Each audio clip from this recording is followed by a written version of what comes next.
मारा भैया, मारा भैया। चल भाई स्टार्ट कर।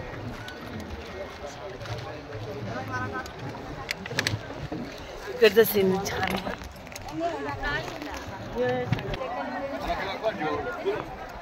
काशीला गंगेच्या बाजूबाजूला लागतात हे सर्व।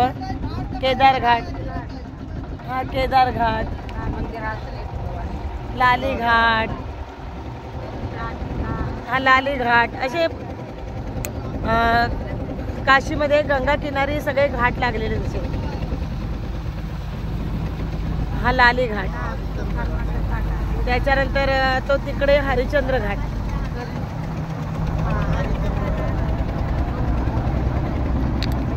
मोदी घाट पुढे, कर्नाटक घाट।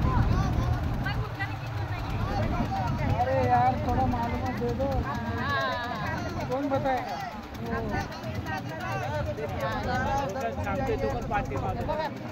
हरिश्चंद्र घाट आहे।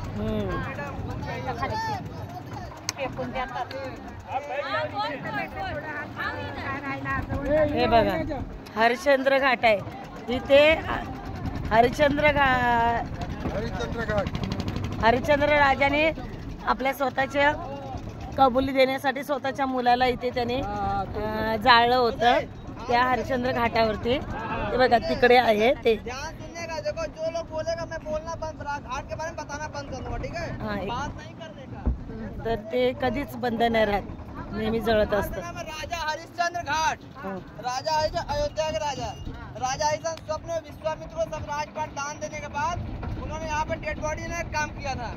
राजा हरिश्चंद्र अपनी पत्नी को एक माली का पंडित का पूजन करने के लिए उनका बेटा फुलवारी में फूल तोड़ रहा था। विश्वामित्र जी सर्व पर उनके बच्चे उठा थे रोहिदास को, उनका बच्चा मरा पड़ा था। तभी वो तारामणि प्रेमचंद हिंदी राइटर मुंशी प्रेमचंद। मुंशी का मतलब मुंशी का वो जो लेखा नहीं होता है हिसाब किताब करने वाले, मुंशी पहले ह्याच्यात असायचे रायटर हिसाब वगैरे नाम है मुंशी प्रेमचंद।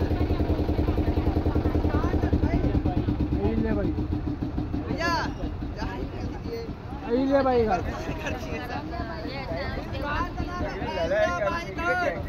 अहिल्याबाई होलकर इंदौर रानी, जो बाबा विश्वनाथ ज्योतिर्लिंग है ना, अहिल्याबाई होलकर ने नर्मदा नदी शिवलिंग लाकर स्थापित किया है।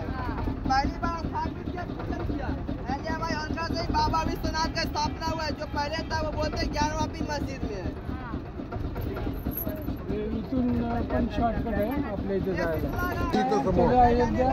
पूरा नहीं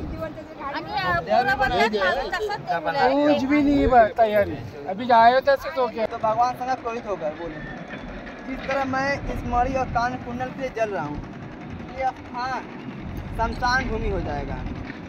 हर समय डेड बॉडी जलता रहेगा। इसके यहाँ पर हर समय डेड बॉडी जलता है। एक ही जलेगा, जलता रहेगा। बारिश होगी ना तो भी जलता रहेगा, ऐसा नहीं जलेगा।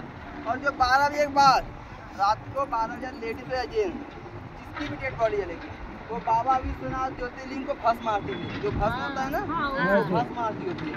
विश्व में 2 जगह भस्म मारती है, बाबा विश्वनाथ को और महाकालेश्वर उज्जैन। आज जोर से नमस्कार करिए। यहाँ थोड़ा जल छिड़के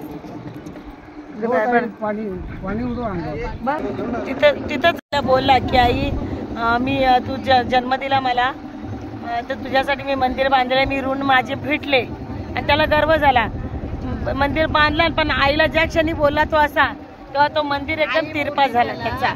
जाऊन बघ तुझं बांधलेलं मंदिर व्यवस्थित तुझं ऋण काय अशी बोलली का? पण ते जाऊन बघितलं तर ते वाकडं। आई त्याला बोलली जाऊन तू बघ, तुझं मंदिर जर सरळ असेल तर माझे ऋण फिटले आणि क्रॉस असेल तर ऋण फिटणार नाही। आईचे कधी ऋण फिटतच नाही।